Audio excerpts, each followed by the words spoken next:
এটা হচ্ছে আমার ইনকিউবেটর। এই যে দেখুন বাচ্চা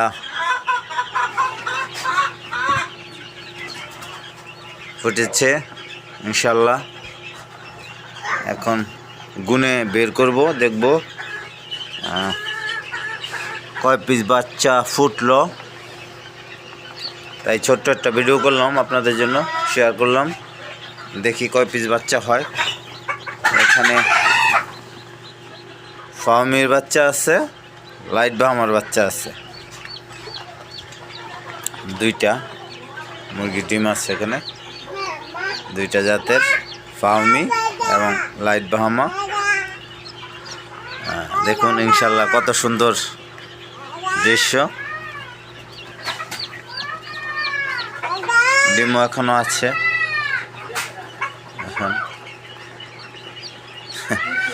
ভিডিওটা ভালো লাগলে শেয়ার করবেন, লাইক দেবেন। ধন্যবাদ আপনাদেরকে।